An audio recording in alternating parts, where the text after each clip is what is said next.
ನಮಸ್ಕಾರ, ನಾನು ಪೃಥ್ವಿರಾಜ್ ಹಾರ್ನಹಳ್ಳಿ. ನರೇಂದ್ರ ಮೋದಿ ಬಗ್ಗೆ ವ್ಯಂಗ್ಯವಾಡಿದ್ದ ಪ್ರಕರಣ ರಾಹುಲ್ ಗಾಂಧಿಗೆ 2 ವರ್ಷ ಜೈಲು ಶಿಕ್ಷೆಯನ್ನ ವಿಧಿಸಲಾಗಿದೆ.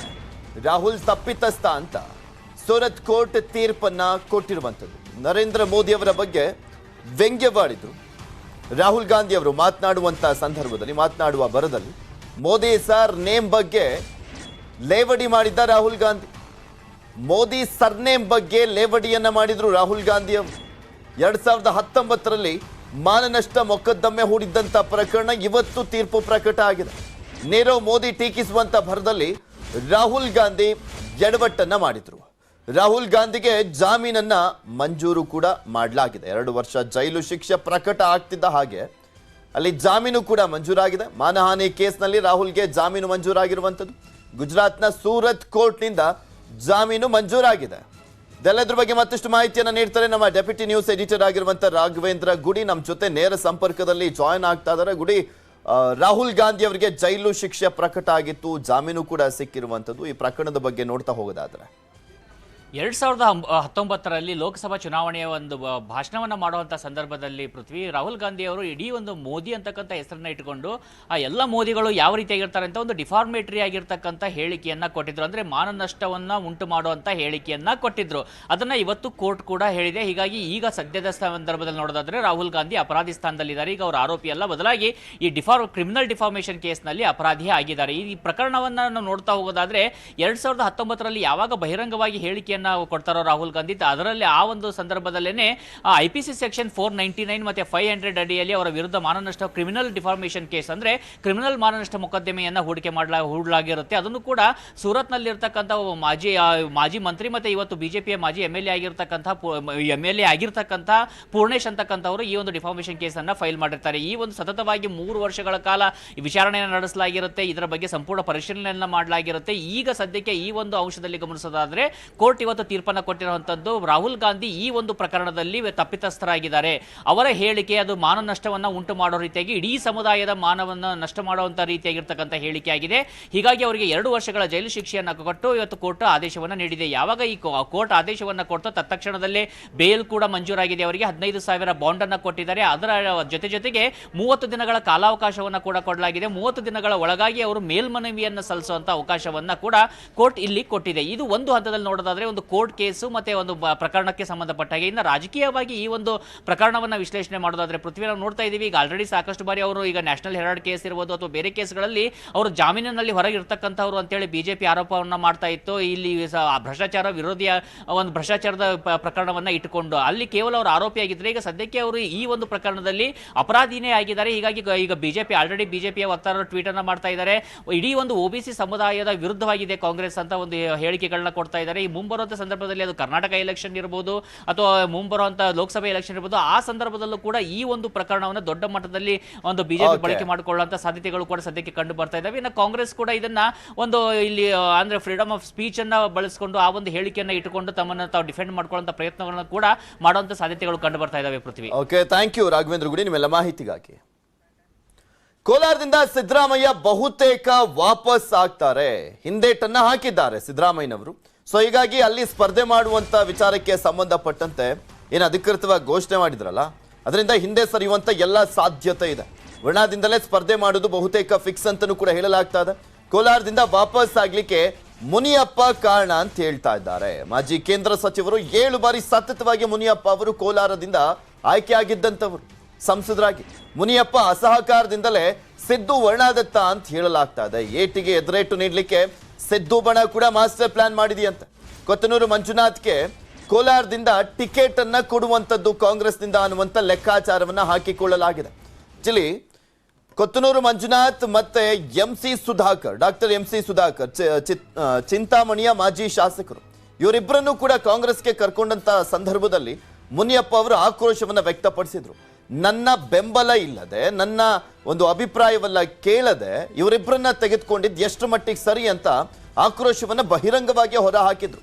ಆ ಸಂದರ್ಭದಲ್ಲಿ ಇನ್ನೇನು ಪಕ್ಷವನ್ನ ಬಿಟ್ಟೇ ಹೋಗ್ಬಿಡ್ತಾರೆ ಮುನಿಯಪ್ಪನವರು ಅನ್ನುವಂಥ ಚರ್ಚೆಗಳು ನಡೆದಿತ್ತು.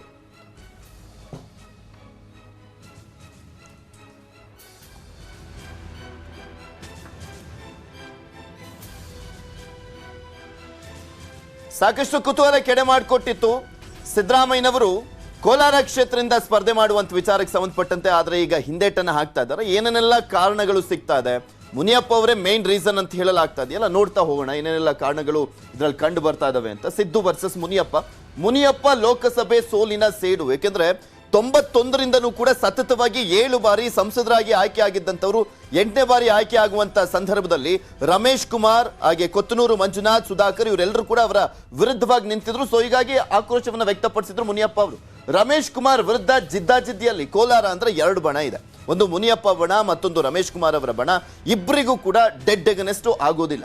ಆರಂಭದಿಂದಲೂ ಕೂಡ ಸಿದ್ದು ಸ್ಪರ್ಧೆಗೆ ಅಪಸ್ವರವನ್ನು ವ್ಯಕ್ತಪಡಿಸಿದ್ರು. ಇಲ್ಲಿರುವಂತ ಗೊಂದಲ ಕ್ಲಿಯರ್ ಮಾಡ್ಕೊಂಡು ಬನ್ನಿ, ಅಲ್ಲಿವರೆಗೂ ಬಂದ್ರೆ ಅದಾದ್ಮೇಲೆ ಏನಾಗುತ್ತೋ ಏನೋ ಗೊತ್ತಿಲ್ಲ, ನೀವು ಕ್ಲಿಯರ್ ಮಾಡಿದರೆ ಬಂದಂತ ಸಂದರ್ಭದಲ್ಲಿ ಅನ್ನುವಂತ ಎಚ್ಚರಿಕೆಯನ್ನು ಕೂಡ ಕೊಟ್ಟಿದ್ರು ಮುನಿಯಪ್ಪನವರು. ಘೋಷಣೆ ಬಳಿಕವೂ ಕೂಡ ಮುನಿಯಪ್ಪ ಅವರಿಂದ ಅಸಹಕಾರ. ಆಕ್ಚುಲಿ ಪ್ರಭಾವಿ ನಾಯಕ ಮುನಿಯಪ್ಪನವರು. ರಮೇಶ್ ಕುಮಾರ್ ಬೇಕಿದ್ರೆ ಒಂದ್ ಸೈಡಿಗೆ ಸಪೋರ್ಟ್ ಮಾಡದೇ ಇದ್ರು ಕೂಡ ಮುನಿಯಪ್ಪ ಅವರ ಸಪೋರ್ಟ್ ಬೇಕೇ ಬೇಕಾಗಿತ್ತು ಸಿದ್ದರಾಮಯ್ಯನವರಿಗೆ. ಯಾಕೆಂದ್ರೆ ಅಲ್ಲಿ ದಲಿತ ಸಮುದಾಯದ ಪ್ರಮುಖ ನಾಯಕರಾಗಿರುವಂತವ್ರು, ಅವ್ರು ಗೆಲ್ಲಬೇಕು ಅಂದ್ರೆ, ಸಿದ್ದರಾಮಯ್ಯನವ್ರು ಗೆಲ್ಲಬೇಕು ಅಂದ್ರೆ ಮುನಿಯಪ್ಪ ಅವರ ಸಹಕಾರ ಬೇಕಾಗಿತ್ತು. ಆ ಸಹಕಾರ ಸಿಕ್ಕಿರ್ಲಿಲ್ಲ. ಯಾವುದೇ ಕಾರ್ಯಕ್ರಮಕ್ಕೆ ಹಾಜರಿರಲಿಲ್ಲ ಮುನಿಯಪ್ಪ ಅವರು. ಅವ್ರ ಬೆಂಬಲಿಗರನ್ನ ಕರೆಸ್ತಾ ಇದ್ರು, ಆದ್ರೆ ಅವ್ರು ಮಾತ್ರ ಹೋಗ್ತಾ ಇರಲಿಲ್ಲ. ಸರಿಪಡಿಸಿಯೇ ಬನ್ನಿ ಅಂತ ಮುನಿಯಪ್ಪ ಅವರು, ಸಿದ್ದರಾಮಯ್ಯನವರು ಇಲ್ಲಿ ಸ್ಪರ್ಧೆ ಮಾಡುವಂತ ಚಾನ್ಸಸ್ ಇದೆ ಅನ್ನುವಂತ ಸಂದರ್ಭದಲ್ಲೇ ಒಂದು ಹೇಳಿಕೆಯನ್ನ ಕೊಟ್ಟಿದ್ರು ಮುನಿಯಪ್ಪ. ಸೊ ಹೀಗಾಗಿನೇ ಏನೋ ಒಂದ್ ಕಡೆ ಅವ್ರ ಸಹಕಾರ ಸಿಗ್ತಾ ಇಲ್ಲ ಅನ್ನುವ ಕಾರಣಕ್ಕೋಸ್ಕರನೇ ಸಿದ್ದರಾಮಯ್ಯನವರು ಕೋಲಾರ ಕ್ಷೇತ್ರದಿಂದ ಹಿಂದೆ ಸರಿಯುವಂತ ನಿರ್ಧಾರಕ್ಕೆ ಬಂದಿದ್ದಾರೆ ಅಂತ ಹೇಳಲಾಗ್ತದೆ. ಇಲ್ಲಿ ಕೊತ್ತೂರು ಮಂಜುನಾಥ್ ಸೇರ್ಪಡೆಗೆ ವಿರೋಧವನ್ನ ವ್ಯಕ್ತಪಡಿಸಿದ್ರು.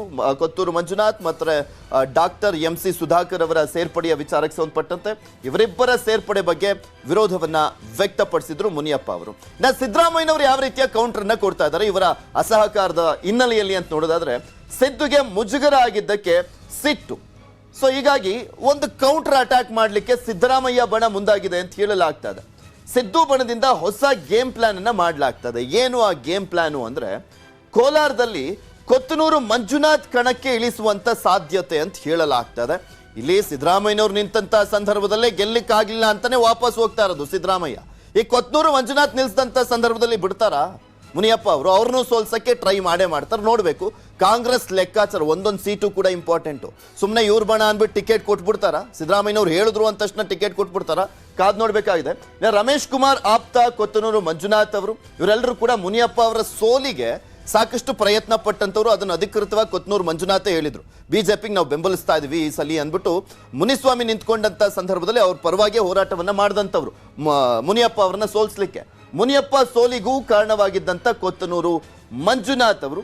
ಸೊ ಹೀಗಾಗಿನೇ ಇವ್ರಿಗೆ ಅವ್ರು ಕಂಡ್ರೆ ಆಗ್ತಿರಲ್ಲ. ಬಿಕಾಸ್ ನನ್ನನ್ನು ಸೋಲ್ಸಿದಂಥವ್ರನ್ನ ನಾನು ಹೆಂಗ್ರಿ ಪಕ್ಷದ ಒಳಗಡೆ ಬಿಟ್ಕೊಳ್ಳಿ ಅಂತ ಮುನಿಯಪ್ಪ ಅವರು ಪಟ್ಟನೆ ಹಿಡಿದಿದ್ರು.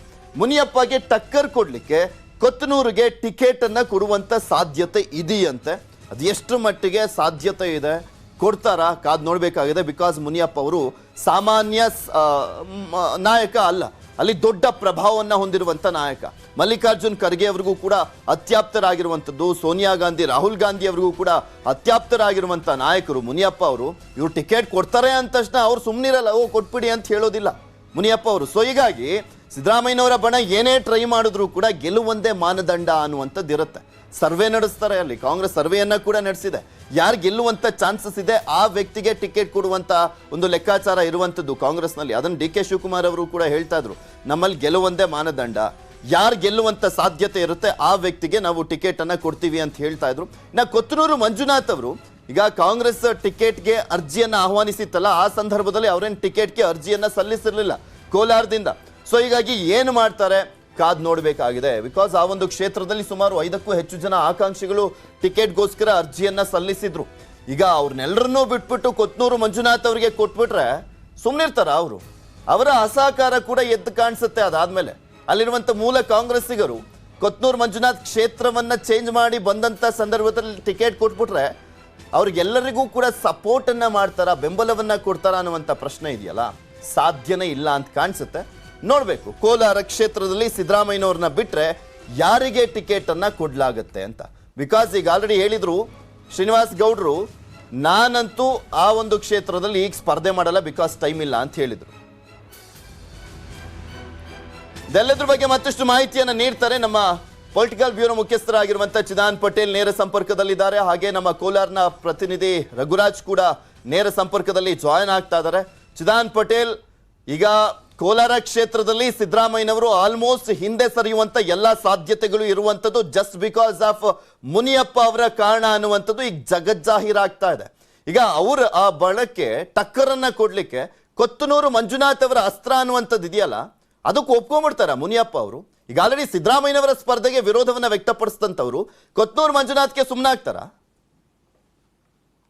ಶಿವರಾಜ್ ಆರ್ನಳ್ಳಿ ಈಗಾಗಲೇ ಕೆಎಚ್ ಮುನಿಯಪ್ಪನವರಿಗೆ ದೇವನಹಳ್ಳಿ ಕ್ಷೇತ್ರವನ್ನ ಫಿಕ್ಸ್ ಮಾಡಲಾಗಿರುವಂತದ್ದು. ದೇವನಹಳ್ಳಿ ಕ್ಷೇತ್ರವನ್ನು ಅವರು ಕೇಳಿ ಪಡೆದಿದ್ದಾರೆ. ಆ ಸಂದರ್ಭದಲ್ಲಿ ವಿಪಕ್ಷ ನಾಯಕ ಸಿದ್ದರಾಮಯ್ಯ ಸೇರಿದಂತೆ ಯಾರು ಕೂಡ ವಿರೋಧ ಮಾಡಿಲ್ಲ. ಹಾಗಾಗಿ ದೇವನಹಳ್ಳಿ ಕ್ಷೇತ್ರದಿಂದ ವಿಧಾನಸಭೆಯ ಕಾಂಗ್ರೆಸ್ ಅಭ್ಯರ್ಥಿಯಾಗಿ ಕೆಎಚ್ ಮುನಿಯಪ್ಪನವರು ಸ್ಪರ್ಧೆ ಮಾಡ್ತಾರೆ. ಮತ್ತೊಂದು ಕಡೆ ಕೆಎಚ್ ಮುನಿಯಪ್ಪನವರ ಅಸಮಾಧಾನ, ಅಸಹಕಾರ, ಅವರ ಕೆಎಚ್ ಮುನಿಯಪ್ಪನವರ ಬೆಂಬಲಿಗರ ಆಕ್ರೋಶ ಎಲ್ಲ ಕಾರಣಕ್ಕಾಗಿ ಕೋಲಾರದಿಂದ ಕಾಲ್ಕಿಳಲು ಪ್ರಮುಖ ಅಂಶ ಅಂತಾನೆ ಹೇಳಲಾಗ್ತದೆ. ಹಾಗಾಗಿ ಸಿದ್ದರಾಮಯ್ಯವರು ಏಟಿಗೆ ಎದುರೇಟು ಕೊಡಲು ಇದೀಗ ಕೆಎಚ್ ಮುನಿಯಪ್ಪನವರ ಕಾಂಗ್ರೆಸ್ ಒಳಗಿನ ರಾಜಕೀಯ ಬದ್ಧ ಎದುರಾಳಿ ಮತ್ತು ವಿರೋಧಿಯಾಗಿರ್ತಕ್ಕಂಥ ಮಾಜಿ ಶಾಸಕರಾಗಿರ್ತಕ್ಕಂಥ ಕೊತ್ತನೂರು ಮಂಜುನಾಥ್ರವ್ರನ್ನ ಕೋಲಾರ ಕ್ಷೇತ್ರದ ಸ್ಪರ್ಧೆ ಮಾಡುವಂತ ಸೂಚನೆಯನ್ನು ಕೊಟ್ಟಿರುವಂತದ್ದು. ಈಗಾಗಲೇ ಈ ಸಿದ್ದರಾಮಯ್ಯ ಮತ್ತು ಅವರ ಆಪ್ತ ಬಡ ಈಗಾಗಲೇ ಎಲ್ಲಾ ರೀತಿ ತಯಾರಿ ಮಾಡುವಂತದ್ದು ಕೊತ್ತನೂರು ಮಂಜುನಾಥ್ರವರಿಗೆ ತಾವು ಕೋಲಾರ ಕ್ಷೇತ್ರ ಸ್ಪರ್ಧೆ ಮಾಡ್ಬೇಕಂತೇಳಿ ಸೂಚನೆಯನ್ನು ಕೊಟ್ಟಿರುವಂತದ್ದು. ಇದೇ ಕಾರಣಕ್ಕಾಗಿ ಕೊತ್ತನೂರು ಮಂಜುನಾಥ್ರವರು ಕೋಲಾರ ಕ್ಷೇತ್ರ ಸ್ಪರ್ಧೆ ಮಾಡ್ಲಿಕ್ಕೆ ತೆರೆಮರೆಯ ಪ್ರಯತ್ನವನ್ನು ಮಾಡುವಂತದ್ದು. ಮತ್ತೊಂದು ಕಡೆ ಕೆಎಚ್ ಮುನಿಯಪ್ಪನವರು ಕೊತ್ತನೂರು ಮಂಜುನಾಥ್ರವರು ಒಂದು ವೇಳೆ ಸ್ಪರ್ಧೆ ಮಾಡಿದ್ರೆ, ಅಭ್ಯರ್ಥಿ ಆದ್ರೆ ವಿರೋಧ ವ್ಯಕ್ತಪಡಿಸಿದಂತ ಸ್ಥಿತಿ ನಿರ್ಮಾಣ ಆಗಿರುವಂತದ್ದು. ಯಾಕಂತಂದ್ರೆ ಅವರು ಕೇಳಿದಂತ ದೇವನಹಳ್ಳಿ ಕ್ಷೇತ್ರವನ್ನ ಕೇಳಿರುವಂತದ್ದು. ಒಂದು ವೇಳೆ ಕೊತ್ತನೂರು ಮಂಜುನಾಥ್ ಅಭ್ಯರ್ಥಿ ಆದ್ರೆ ಮತ್ತೆ ವಿರೋಧವನ್ನು ಮಾಡಿದ್ರೆ ಅವರ ಪುತ್ರಿ ರೂಪಾ ಶಶಿಧರ್ ಅವರು ಕೂಡ ಕೆಜಿಎಫ್ ಕ್ಷೇತ್ರದ ಅಭ್ಯರ್ಥಿ ಕೂಡ ಆಗಿರುವಂತದ್ದು. ಹಾಗಾಗಿ ಅದು ಬೇರೆ ಬೇರೆ ಟರ್ನ್ ಆಗುವ ಸಾಧ್ಯತೆ ಇರ್ತಕ್ಕಂಥದ್ದು. ದೇವನಹಳ್ಳಿಯಲ್ಲೂ ಕೂಡ ಕೆಎಚ್ ಮುನಿಯಪ್ಪನವರಿಗೆ ವಿರೋಧ ವ್ಯಕ್ತವಾಗುವ ಸಾಧ್ಯತೆ ಇರ್ತಕ್ಕಂಥದ್ದು. ಹಾಗಾಗಿ ಕೋಲಾರ ಜಿಲ್ಲೆಯಲ್ಲಿ ಕೆಎಚ್ ಮುನಿಯಪ್ಪನವರು ಸಿದ್ದರಾಮಯ್ಯನವರು ಕೋಲಾರ ಕ್ಷೇತ್ರದ ಅಭ್ಯರ್ಥಿ ಆಗ್ಲಿಕ್ಕೆ ಕೆಲವೊಂದು ಕಡೆ ಪರೋಕ್ಷವಾಗಿ ಅಸಮಾಧಾನ, ಅಸಹಕಾರ ಮತ್ತು ಅವರ ಆಪ್ತರ ಮುಖಾಂತರ ಬಂಡಾಯ ಹೇಳುವ ನಿರ್ಧಾರಕ್ಕೆ ಬಂದಿದ್ದ ಕಾರಣಕ್ಕಾಗಿ ಸಿದ್ದರಾಮಯ್ಯನವರು ಇದೀಗ ಕೆಎಚ್ ಮುನಿಯಪ್ಪನವರಿಗೆ ತವರು ಜಿಲ್ಲೆಯಲ್ಲಿ ತಿರುಗೇಟು ಕೊಡ್ಲಿಕ್ಕೆ ಕೊತ್ತನೂರು ಮಂಜುನಾಥ್ ಅವರು ಕಣಕ್ಕಿಳಿಸಲು ಎಲ್ಲಾ ರೀತಿ ತಯಾರಿಯನ್ನ ಮಾಡ್ತಿರುವಂತದ್ದು. ಇದು ಒಂದು ವೇಳೆ ಕೊತ್ತನೂರು ಮಂಜುನಾಥ್ ಅವರು ಅಭ್ಯರ್ಥಿ ಆದ್ರೆ ಕೆಎಚ್ ಮುನಿಯಪ್ಪನವರಿಗೆ ಅನಿವಾರ್ಯ ಸ್ಥಿತಿ ಎದುರಾಗುತ್ತೆ. ಕೊತ್ತನೂರು ಮಂಜುನಾಥ್ ಅವರನ್ನ ವಿರೋಧ ಮಾಡದಂತ ಸ್ಥಿತಿ ಕೂಡ ನಿರ್ಮಾಣ ಆಗುತ್ತೆ. ಆ ಮುಖಾಂತರ ಕೆಎಚ್ ಮುನಿಯಪ್ಪನವರಿಗೆ ತವರಿನಲ್ಲೇ ಅತಿ ದೊಡ್ಡ ಮುಖಭಂಗ ಕೂಡ ಉಂಟಾಗುತ್ತೆ ಮತ್ತು ಸಿದ್ದರಾಮಯ್ಯರಿಗೆ ಅಸಮಾಧಾನ ಮತ್ತು ಅಸಹಕಾರ ಮಾಡಿದ್ಕೆ ಪರೋಕ್ಷವಾಗಿ ಸಿದ್ದರಾಮಯ್ಯ ಸಹವಾಸ ಬಂದ್ರೆ ಯಾವ ರೀತಿಯ ಪ್ಲಾನ್ ಆಗುತ್ತೆ ಅನ್ನೋ ಒಂದು ಎಚ್ಚರಿಕೆ ಸಂದೇಶವನ್ನು ಕೂಡ ರವಾನೆ ಮಾಡುವ ಎಂಬ ಲೆಕ್ಕಾಚಾರದ ಕಾರಣಕ್ಕಾಗಿ ಕೊತ್ತನೂರು ಮಂಜುನಾಥ್ ಹೆಸರು ಇದೀಗ ಮುನ್ನೆಲೆಗೆ ಬಂದಿರುವಂತದ್ದು. ಪೃಥ್ವಿ. ಓಕೆ ಚಿದಾನ್ ಪಟೇಲ್, ರಘುರಾಜ್ ನೋಡ್ತಾ ಇದ್ವಿ ಕೋಲಾರದಲ್ಲಿ ಕೊತ್ತನೂರು ಮಂಜುನಾಥ್ ಅವರಿಗೆ ಕೊಡುವಂತ ಸಾಧ್ಯತೆ ಇದೆ ಅಂತ ಹೇಳಲಾಗ್ತಾ ಇದೆಯಲ್ಲ. ಆಕ್ಚುಲಿ ಕೋಲಾರ ಕ್ಷೇತ್ರಕ್ಕೆ ಸಿದ್ದರಾಮಯ್ಯನವರು ಬರ್ತಾರೆ ಅನ್ನುವಂತ ಒಂದೇ ಒಂದು ಕಾರಣಕ್ಕೆ ಶ್ರೀನಿವಾಸ್ ಗೌಡ್ರು ತಮ್ಮ ಸ್ಥಾನವನ್ನ ಬಿಟ್ಟು ಅವ್ರಿಗೆ ಕೊಟ್ರು. ಇವ್ರು ಬಂದು ನಿಂತ್ಕೊಂಡ್ರೆ ಓಕೆ ಅಪ್ಪ, ನಂದೇನು ಅಬ್ಜೆಕ್ಷನ್ ಇಲ್ಲ ಅನ್ಬಿಟ್ಟು ಹಾಲಿ ಶಾಸಕರಾಗಿರುವಂತವ್ರು. ಇನ್ನೂ ಒಂದ್ ಕಡೆ ಸುಮಾರು 4ರಿಂದ 5ಕ್ಕೂ ಹೆಚ್ಚು ಜನ ಅರ್ಜಿಯನ್ನ ಕೂಡ ಸಲ್ಲಿಸಿದ್ದಾರೆ. ಕೊತ್ತನೂರು ಮಂಜುನಾಥ್ ಅವರಿಗೆ ಅಕಸ್ಮಾತ್ ಟಿಕೆಟ್ ಅನ್ಕೊಳ್ಳೋಣ ಸಿದ್ದರಾಮಯ್ಯನವರ ಬಣದಿಂದ ಲಾಭಿಯ ಹಿನ್ನೆಲೆಯಲ್ಲಿ, ಇವರೆಲ್ಲ ಸುಮ್ಮನಿರ್ತಾರ? ಹೇಗಿದೆ ಅಲ್ಲಿ ಕಾಂಗ್ರೆಸ್ ನಾಯಕರ ಮಾತುಗಳು ಇವ್ರು ಸ್ಪರ್ಧೆ ಮಾಡುವಂತ ಚಾನ್ಸಸ್ ಬಗ್ಗೆ? ಆ ಪೃಥ್ವಿ ಏನು ಕೋಲಾರಿಂದ ಮಾಜಿ ಸಿಎಂ ಸಿದ್ದರಾಮಯ್ಯನವರು ಏನು ಅಭ್ಯರ್ಥಿ ಆಗ್ತಾರೆ ಅಂತ ಹೇಳಾಗ್ತಾ ಇತ್ತು. ಅದಕ್ಕೆ ಕೊನೆ ಕ್ಷಣದಲ್ಲಿ ಈಗ ಅವರು ವರ್ಣ ಕ್ಷೇತ್ರಕ್ಕೆ ಮತ್ತೆ ಹೋಗ್ತಾರೆ ಅಂತ ಹೇಳಲಾಗ್ತಾ ಇದೆ. ಆದ್ರೆ ಕೋಲಾರದಿಂದ ಸಿದ್ದರಾಮಯ್ಯ ಸ್ಪರ್ಧೆಗೆ ಆ ಭಾರ ವಿರೋಧವನ್ನ ಕೆಎಚ್ ಮುನಿಯಪ್ಪ ಅವರು ವ್ಯಕ್ತ ಮಾಡಿದಂತೆ ಕಾಣ್ತಾ ಇದೆ. ಯಾಕಂತಂದ್ರೆ ಇಲ್ಲಿ ಸಿದ್ದರಾಮಯ್ಯ ಸ್ಪರ್ಧೆ ಮಾಡದೆ ಆದಲ್ಲಿ ಇಲ್ಲಿ ರಮೇಶ್ ಕುಮಾರ್ ಅವರ ಒಂದು ಬಣ ಏನಿದೆ ಆ ಮೇಲುಗೈ ಆಗ್ತದೆ. ಪಕ್ಕದ ಏನು ತಾಲೂಕಿನಲ್ಲಿರ್ತಕ್ಕಂಥ ಕಾಂಗ್ರೆಸ್ ಶಾಸಕರು ಕೂಡ ಎಲ್ಲರೂ ಕೂಡ ಒಂದು ಬಣವಾಗಿ ಮತ್ತೆ ಕೆಎಚ್ ಮುನಿಯಪ್ಪ ದೂರ ಹಾಕ್ತಾರೆ ಅಂತಕ್ಕಂಥ ಒಂದೇ ಒಂದು ಕಾರಣದಿಂದ ಕೆಎಚ್ ಮುನಿಯಪ್ಪ ಅವರು ಕೂಡ ಸಿದ್ದರಾಮಯ್ಯನವ್ರನ್ನ ವಿರೋಧ ಮಾಡಿದ್ರು ಅಂತ ಹೇಳಲಾಗ್ತಾ ಇದೆ. ಈಗ ಕೊತ್ತೂರು ಮಂಜುನಾಥ್ ಅವರು ಮುಳಬಾಗಿಲು ಕ್ಷೇತ್ರದ ಕಾಂಗ್ರೆಸ್ ಟಿಕೆಟ್ ಆಕಾಂಕ್ಷಿಯಾಗಿದ್ದಾರೆ. ಆದ್ರೆ ಅಲ್ಲಿ ಅವರಿಗೆ ಜಾತಿ ಪ್ರಮಾಣ ಪತ್ರದ ಒಂದು ಸಮಸ್ಯೆ ಇರೋ ಕಾರಣ ಮತ್ತೆ ಅವರು ಕೋಲಾರಕ್ಕೆ ಬಂದು ನಿಲ್ತಾರೆ ಅಂತಕ್ಕಂಥ ಮಾತನ್ನು ಹೇಳಲಾಗ್ತದೆ. ಇದರಿಂದಾಗಿ ಏನು ಡಿ.ಕೆ. ಶಿವಕುಮಾರ್ ಅವರು ಕೂಡ ಕೆಎಚ್ ಮುನಿಯಪ್ಪ ಅವ್ರ ಜೊತೆಗೆ ತುಂಬಾ ಚೆನ್ನಾಗಿದ್ದಾರೆ. ಹಾಗಾಗಿನೇ ಕೊತ್ತೂರು ಮಂಜುನಾಥ್ ಅವರ ಒಂದು ಕೋಲಾರ ಸ್ಪರ್ಧೆಗೆ ಇಲ್ಲಿ ಕೆಎಚ್ ಮುನಿಯಪ್ಪ ಅವರು ಕೂಡ ಅಡ್ಡಗಾಲ ಹಾಕುವಂತ ಸಾಧ್ಯತೆ ಇದೆ. ಆದ್ರೆ ಸಿದ್ದರಾಮಯ್ಯನವರು ಖಂಡಿತವಾಗಿ ಈಗ ಹೇಳಿದ್ದಾರೆ, ಕೊತ್ತೂರು ಮಂಜುನಾಥ್ ಅವರಿಗೆ ಏನು ಮುಳಬಾಗಿಲು ಕ್ಷೇತ್ರದಿಂದ ಸ್ಪರ್ಧೆ ಮಾಡ್ಲಿಕ್ಕೆ ಆಗೋದಿಲ್ಲ ಅಂತ ಆದ್ರೆ ಅವ್ರು ಕೋಲಾರ ಕ್ಷೇತ್ರದಿಂದ ಸ್ಪರ್ಧೆ ಮಾಡ್ಲಿ ಅಂತಕ್ಕಂಥ ಒಂದು ಮಾಹಿತಿಯನ್ನು ಕೂಡ ಅವ್ರು ಹೇಳಿರುವಂತದ್ದು. ಹಾಗಾಗಿನೇ ಕೊತ್ತೂರು ಮಂಜುನಾಥ್ ಅವರು ಬಹುತೇಕ ಕೋಲಾರ ಕ್ಷೇತ್ರದಿಂದ ಕಣಕ್ಕೆ ಇಳಿಯೋದು ಈಗ ಏನು ಫೈನಲ್ ಆಗಿದೆ ಅಂತ ಹೇಳಲಾಗ್ತಾ ಇದೆ. ಆದ್ರೆ ಕೊತ್ತೂರು ಮಂಜುನಾಥ್ ಅವರು ಅಲ್ಲಿ ಪರಿಶಿಷ್ಟ ಜಾತಿಯ ಒಂದು ಪ್ರಮಾಣ ಪತ್ರದ ಸಂಬಂಧಪಟ್ಟಂತೆ ಸಾಕಷ್ಟು ಇಶ್ಯೂಗಳಿದೆ.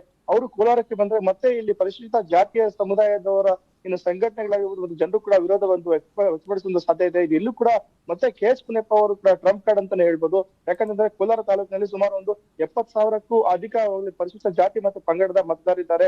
ಇಲ್ಲೂ ಕೂಡ ಕೆಎಚ್ ಮುನಿಯಪ್ಪ ಅವರು ಕೂಡ ಪ್ರಮುಖ ಒಂದು ರೋಲ್ ಅನ್ನ ಒಂದು ಪ್ಲೇನ ಮಾಡ್ತಾರೆ. ಹಾಗಾಗಿ ಈಗ ದೇವನಹಳ್ಳಿ ಕ್ಷೇತ್ರಕ್ಕೆ ಕೆಎಚ್ ಮುನಿಯಪ್ಪ ಅವರು ಸ್ಪರ್ಧೆ ಮಾಡಿದೆ ಆದಲ್ಲಿ ಕೊತ್ತೂರು ಮಂಜುನಾಥ್ ಅವರು ಕೋಲಾರದಿಂದ ಸ್ಪರ್ಧೆ ಮಾಡ್ತಾರೆ. ಆದ್ರೆ ಈ ಸಂಬಂಧಪಟ್ಟಂತೆ ಈಗ ರಮೇಶ್ ಕುಮಾರ್ ಮತ್ತೆ ಕೆಎಚ್ ಮುನಿಯಪ್ಪ ಬಣ್ಣದಲ್ಲಿ ಸಾಕಷ್ಟು ಭಿನ್ನಮತ ಇರೋದ್ರಿಂದ ಎರಡು ತಂಡಗಳನ್ನು ಕೂಡ ಎರಡು ಗುಂಪನ್ನ ಕೂರಿಸಿ ಒಟ್ಟೊಟ್ಟಾಗಿ ಮಾತಾಡಿಸಿ ಮತ್ತೆ ಅಲ್ಲಿರ್ತಕ್ಕಂಥ ಭಿನ್ನಮತವನ್ನು ಇನ್ನು ಬಗೆಹರಿಸದೆ ಹೋದಲ್ಲಿ ಇಲ್ಲೂ ಕೂಡ ಕಾಂಗ್ರೆಸ್ ಗೆಲುವು ಸಾಕಷ್ಟು ಕಗ್ಗಂಟಾಗುತ್ತೆ ಅಂತಾನೆ ಹೇಳ್ಬೋದು ಪೃಥ್ವಿ. ಓಕೆ, ಥ್ಯಾಂಕ್ ಯು ರಘುರಾಜ್ ನಿಮ್ಮೆಲ್ಲ ಮಾಹಿತಿಗಾಗಿ.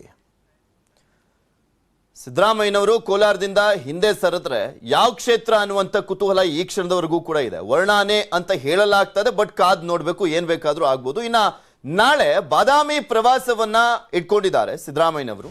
ಆ ಕ್ಷೇತ್ರದ ಹಾಲಿ ಶಾಸಕ ಸಿದ್ದರಾಮಯ್ಯ 500 ಕೋಟಿ ವೆಚ್ಚದ ಕುಡಿಯುವ ನೀರಿನ ಯೋಜನೆಗೆ ಚಾಲನೆಯನ್ನ ಕೊಡಲಿದ್ದಾರೆ. ಬಾದಾಮಿ ಕೆರೂರು ಶಾಶ್ವತ ಕುಡಿಯುವ ನೀರು ಯೋಜನೆಗೆ ಚಾಲನೆಯನ್ನ ಕೊಡಲಿರುವಂಥದ್ದು ಸಿದ್ದರಾಮಯ್ಯನವರು. ಬಾದಾಮಿಯಲ್ಲಿ ನಾಳೆ ಸಿದ್ದರಾಮಯ್ಯ ರೋಡ್ ಶೋವನ್ನ ಕೂಡ ಮಾಡ್ತಾ ಇದ್ದಾರೆ. ರಾಮದುರ್ಗ ಕ್ರಾಸ್ನಿಂದ APMC ಆವರಣದವರೆಗೆ ರೋಡ್ ಶೋವನ್ನ ಮಾಡಲಾಗ್ತಾ ಇದೆ. ಕುತೂಹಲವನ್ನ ಕೇಳಿಸಿದೆ ಸಿದ್ದರಾಮಯ್ಯ ಬಾದಾಮಿ ರೋಡ್ ಶೋ, ಬಿಕಾಸ್ ಅಲ್ಲಿ ಸ್ಪರ್ಧೆ ಮಾಡಲ್ಲ ಅಂತ ಹೇಳ್ತಾ ಇದ್ದಂತ ಸಿದ್ದರಾಮಯ್ಯನವರು ಈಗ ರೋಡ್ ಶೋವನ್ನ ಇಟ್ಕೊಂಡಿರುವಂತದ್ದು ಮತ್ತೊಂದು ರೀತಿಯಾದಂತ ಕುತೂಹಲ ಕೆಡೆ ಮಾಡಿಕೊಡ್ತಾ ಇದೆ. ಪರೋಕ್ಷವಾಗಿ ಏನಾದ್ರೂ ಬಾದಾಮಿ ಮತದಾರರ ಮನಸ್ಥಿತಿಯನ್ನ ಅಳಿಲಿಕ್ಕೆ ಮುಂದಾದ್ರ ಸಿದ್ದರಾಮಯ್ಯ ಅನ್ನುವಂತ ಪ್ರಶ್ನೆ ಕೂಡ ಇರುವಂತದ್ದು. ನಿಮ್ಗೆ ಗೊತ್ತಿದೆ, ಆಕ್ಚುಲಿ ಕೋಲಾರ ಅಂತ ಹೇಳ್ತಿದ್ದ ಹಾಗೆ ಸಿದ್ದರಾಮಯ್ಯನವ್ರ ಬಾಯಿಲಲ್ಲಿ ಕೋಲಾರ ಅಂತ ಬರ್ತಿದ್ದ ಹಾಗೆ ಅಲ್ಲಿನ ಜನ ಸಾಕಷ್ಟು ಅಸಮಾಧಾನ ವ್ಯಕ್ತಪಡಿಸಿದ್ರು, ಇಲ್ಲೇ ಬಂದು ನಿಂತ್ಕೊಳ್ಬೇಕು ಅಂತ. Welcome back. ಲಿಂಗಾಯತ ಪಂಚಮಸಾಲಿಗೆ 2A ಮೀಸಲಾತಿ ವಿಚಾರ ಚುನಾವಣೆ ಹೊಸ್ತಿಲಿನಲ್ಲಿ ಸರ್ಕಾರಕ್ಕೆ ಬಿಗ್ ರಿಲೀಫ್ ಒಂದು ಸಿಕ್ಕಿದೆ. ಯಥಾಸ್ಥಿತಿಯನ್ನ ಆದೇಶ ಮಾಡಿತ್ತು ಹೈಕೋರ್ಟ್. ಯಥಾಸ್ಥಿತಿ ಆದೇಶವನ್ನ ತೆರವುಗೊಳಿಸಿದ ಹೈಕೋರ್ಟ್ ಪಂಚಮಸಾಲಿ 2C 2D ಮೀಸಲಾತಿಗೆ ಅಡ್ಡಿ ಇಲ್ಲ. ಹೈಕೋರ್ಟ್ಗೆ ಕೇಂದ್ರದ SG ಭರವಸೆಯನ್ನ ಕೊಟ್ಟಿದ್ದಾರೆ. ಸಾಲಿಸಿಟರ್ ಜನರಲ್ ಈ ಒಂದು ಭರವಸೆಯನ್ನ ಕೊಟ್ಟಿರುವಂತದ್ದು. ಕೇಂದ್ರಕ್ಕೆ ಲಿಖಿತ ಹೇಳಿಕೆಯನ್ನ ಸಲ್ಲಿಸಲಿಕ್ಕೆ ಅವಕಾಶವನ್ನ ಮಾಡಿಕೊಡಲಾಗಿದೆ. ಪಂಚಮಸಾಲಿಗಳಿಗೆ ಮತ್ತೆ ಒಕ್ಕಲಿಗರಿಗೆ 2C ಮತ್ತು 2D ನಲ್ಲಿ ಅವಕಾಶವನ್ನ ಮಾಡಿಕೊಡಲಾಗಿತ್ತು. ಸಪರೇಟ್ ಆದಂತ ಒಂದು ಪಂಗಡವನ್ನ ರಚನೆ ಮಾಡಿತ್ತು ಸರ್ಕಾರ. ಈ ಒಂದು ವಿಚಾರ ಹೈಕೋರ್ಟ್ ಮೆಟ್ಟಿಲೇರಿದಂತ ಸಂದರ್ಭದಲ್ಲಿ ಈ ಹಿಂದೆ ಯಾವ ರೀತಿಯಾಗಿತ್ತು ಮೀಸಲಾತಿ ಅದನ್ನೇ ಮುಂದುವರಿಸಿಕೊಂಡು ಹೋಗ್ಬೇಕು ಅಂದ್ಬಿಟ್ಟು ತಡೆ ಆಜ್ಞೆಯನ್ನ ಕೊಟ್ಟಿತ್ತು ಹೈಕೋರ್ಟ್. ಈಗ ಅದನ್ನ ತೆರವುಗೊಳಿಸಿದೆ.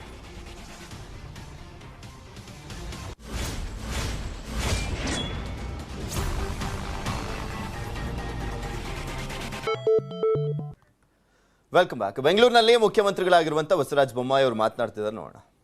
ಮಂಗಳೂರು ಶಹರಕ್ಕೆ ಬರ್ತಾರೆ ಮಕ್ಕಳು ಹಳ್ಳಿಯಿಂದ, ಅವ್ರಿಗೆ ಇರಕ್ ಜಾಗ ಇಲ್ಲ. 1,000 ವಿದ್ಯಾರ್ಥಿಗಳ ಹಾಸ್ಟೆಲ್ಗಳನ್ನು ಮಾಡಿದ್ದೇವೆ. ಮುಂದಿನ ವರ್ಷ ಅದು 5,000 ಮಕ್ಕಳಿಗೆ ಮಾಡುವಂತಹ ಇಚ್ಛೆ ನಂದಾಗಿದೆ. ಶಿಕ್ಷಣದಿಂದ ಬದಲಾವಣೆ ಸಾಧ್ಯ, ಸ್ವಾಭಿಮಾನಿ ಸ್ವಾವಲಂಬನೆಯ ಬದುಕಿನಿಂದ ಬದಲಾವಣೆಯನ್ನು ಸಾಧ್ಯ.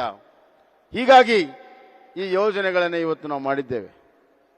ಆದ್ರಿಂದ ಬಂಧುಗಳೇ, ನಾನು ಇಷ್ಟೇ ಹೇಳ ಬಯಸ್ತೇನೆ, ತಾವೆಲ್ಲ ದುಡಿಮೆಯಲ್ಲಿ ಇರೋರು ಒಂದು ಬಹಳ ನಿಯತ್ತಾಗಿರ್ತೀರಿ, ಪ್ರಾಮಾಣಿಕವಾಗಿರ್ತೀರಿ. ದುಡಿಮೆಯೇ ನಿಮ್ಮ ಸರ್ವಸ್ವ, ಕಾಯಕವೇ ಕೈಲಾಸ. ಹೀಗಾಗಿ ಇವತ್ತು ಕಾಯಕ ವೃತ್ತಿಗಳ ನೇಕಾರರಿಗೆ ಸಹಾಯ ಮಾಡಿದ್ದೇನೆ, ವಿಶೇಷ ಕಾರ್ಯಕ್ರಮ ಮಾಡಿದ್ದೇನೆ, ಗಾಣಿಗರಿಗೆ ಮಾಡಿದ್ದೇನೆ, ಹಳ್ಳಿಯಲ್ಲಿರುವಂಥ ಬಡಗರಿಗೆ, ಕುಂಬಾರಿಗೆ, ಕಮ್ಮಾರಿಗೆ, ಮ್ಯಾದಾರಿಗೆ, ವಿಶ್ವಕರ್ಮ ಇವರೆಲ್ಲರಿಗೂ ಕೂಡ ಕಾಯಕ ಅನ್ನುವಂಥ ಯೋಜನೆಯನ್ನು ಮಾಡಿದ್ದೇನೆ. ಪ್ರತಿಯೊಬ್ಬರಿಗೂ 50,000 ರೂಪಾಯಿ ಕೊಟ್ಟು ಅವರ ವೃತ್ತಿಯಲ್ಲಿ ಉನ್ನತೀಕರಣ ಮಾಡಿ ಅವರ ಆದಾಯ ಕೂಡ ಹೆಚ್ಚಾಗಬೇಕು. ಯಾರ ಆದಾಯ ಹೆಚ್ಚಾಗಿಲ್ಲ ಇದುವರೆಗೂ ಅವರೆಲ್ಲ ಆದಾಯವನ್ನು ಹೆಚ್ಚು ಮಾಡುವಂಥದ್ದು ನನ್ನ ಗುರಿ. ಯಾಕಂದ್ರೆ ಈ ನಾಡು ಕಟ್ಟಬೇಕಾದ್ರೆ ದುಡಿಯೋ ವರ್ಗದಿಂದ ಕಟ್ಟಕ್ಕೆ ಸಾಧ್ಯ, ಹೊರತಾಗಿ ಶ್ರೀಮಂತರಿಂದ ಅಲ್ಲ ಅನ್ನೋದು ಸಂಪೂರ್ಣ ನಂಬಿಕೆ ಇದೆ. ನಾನು ಮುಖ್ಯಮಂತ್ರಿಯಾಗಿ 100 ಕೋಟಿ ರೂಪಾಯಿಯನ್ನ ರಸ್ತೆಗೆ ನಾನು ಮಂಜೂರಾತಿ ಮಾಡಬಹುದು, ಏನೂ ಆಗುವುದಿಲ್ಲ. ಆದರೆ ಅದನ್ನು ಬಳಕೆ ಮಾಡಿ ಆ ರಸ್ತೆ ಮಾಡುವಂತಹ ಕಾರ್ಮಿಕ ಬಿಸಿಲಲ್ಲಿ ಟಾರ್ ಕಾಸಿ, ಟಾರ್ ಒಯ್ದು ಅದನ್ನು ರೋಲ್ ಮಾಡಿ ರಸ್ತೆ ಮಾಡಿದಾಗ ರಸ್ತೆ ಆಗ್ತದೆ, ಅಭಿವೃದ್ಧಿ ಆಗ್ತದೆ. ಈಗ ಹೇಳಿ, ಬದಲಾವಣೆ ಅವನು ತಂದಿದ್ದಾನ, ನಾನು ತಂದಿದ್ದೆ? ಬಿಸಿಲಲ್ಲಿ ದುಡಿಯುವಂತ ಕಾರ್ಮಿಕ ಬದಲಾವಣೆಯನ್ನು ತಂದಿದ್ದಾನೆ. ಇವತ್ತು ನನಗೆ ನೆನಪಾಗ್ತದೆ, ಒಬ್ಬ ವ್ಯಕ್ತಿ, ಅವನು ಬಹಳ ಕಿಲಾಡಿ ಇದು. ರವೀಂದ್ರನಾಥ್ ಠಾಗೂರ್ಗೆ ಇಕ್ಕಟ್ಟಿಗೆ ಸಿಗಿಸ್ಬೇಕು ಅಂತ ಒಂದು ಪ್ರಶ್ನೆ ಕೇಳಿದೆ. ತಟ್ಟನೆ ಹೇಳಬೇಕು ಅಂತ ಟಿವಿ ಒಳಗೆ ಬರ್ತದಲ್ಲ, ತಟ್ಟನೆ ಹೇಳಿ. ಇವೆಷ್ಟು ಈ ಕ್ಷಣದವರೆಗಿನ ಸುದ್ದಿ. ನೋಡ್ತಾರೆ ನ್ಯೂಸ್ 18, ಜಾಲ ನಮ್ಮದು, ಬಲ ನಿಮ್ಮದು.